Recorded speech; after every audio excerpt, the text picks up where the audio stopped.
ಸುಪಾರಿ killers ಅವ್ರ contract killers. ಸ್ನೇಹಿತರೆ, ಇವ್ರು ಒಬ್ಬನ್ನ ಕೊಲೆ ಮಾಡೋಕ್ಕೆ ಅಂತ ಡೀಲ್ ತೊಗೊಂಡ್ರೆ ಅವ್ರನ್ನ ಇವರಿಂದ ಕಾಪಾಡೋಕ್ಕೆ ಯಾರ ಕೈಯಲ್ಲೂ ಸಾಧ್ಯ ಇಲ್ಲ. ಇವ್ರು ಯಾವ ರೀತಿ ಕೊಲೆ ಮಾಡ್ತಾರೆ ಅಂದರೆ, ಕೊಲೆಯಾದ ಬಾಡಿನ ಪೋಸ್ಟ್ಮಾರ್ಟಮ್ ಮಾಡೋಕ್ಕೆ 7 ದಿನ ಬೇಕು, ಅಷ್ಟು ಭೀಕರವಾಗಿ ಇವ್ರು ಕೊಲೆ ಮಾಡ್ತಾರೆ. ಅಷ್ಟಕ್ಕೂ ಈ ಸುಪಾರಿ ಕಿಲ್ಲರ್ಸ್ ಯಾರು, ಅವ್ರ ಬ್ಯಾಕ್ಗ್ರೌಂಡ್ ಏನು? ಸ್ನೇಹಿತರೆ, ಈ ಸುಪಾರಿ ಕಿಲ್ಲರ್ಸ್ಗೆ ಫ್ಯಾಮಿಲಿ, ಮನೆ ಮಠ, ಹೆಂಡತಿ ಮಕ್ಕಳು ಅಂತ ಯಾರು ಇರಲ್ಲ.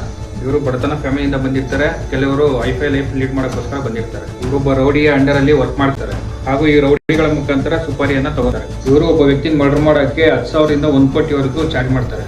ಹಾಗಾದ್ರೆ ಇವ್ರು ಮರ್ಡರ್ ಮಾಡೋದು ಹೇಗೆ? ಸ್ನೇಹಿತರೆ, ಇವರು ಒಬ್ಬ ವ್ಯಕ್ತಿನ ಮರ್ಡರ್ ಮಾಡೋಕ್ಕೆ ಡೀಲ್ ತಗೊಂಡ್ಮೇಲೆ ಕನಿಷ್ಠ ಪಕ್ಷ 1 ವಾರದಿಂದ 10 ದಿನ ಆ ವ್ಯಕ್ತಿನ ವಾಚ್ ಮಾಡ್ತಾರೆ.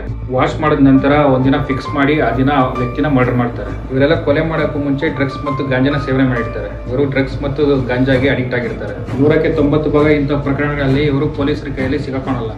ಕೊಲೆ ಮಾಡಿದ ನಂತರ ಇವರೆಲ್ಲ ಅಬ್ಸ್ಕ್ಯಾಂಡ್ ಆಗ್ತಾರೆ ಹಾಗೂ ಸುಪಾರಿ ಕೊಟ್ಟಂತಹ ವ್ಯಕ್ತಿ ಮಾತ್ರ ಪೊಲೀಸರ ಕೈಗೆ ಸಿಗಾಕೊಂತಾರೆ. ಇನ್ ಕೇಸ್ ಇವ್ರು ಸಿಗಾಕೊಂಡ್ರು ಕೂಡ ಬೇಲ್ನ ವ್ಯವಸ್ಥೆ ಎಲ್ಲ ಮೊದಲೇ ರೆಡಿ ಆಗಿರುತ್ತೆ.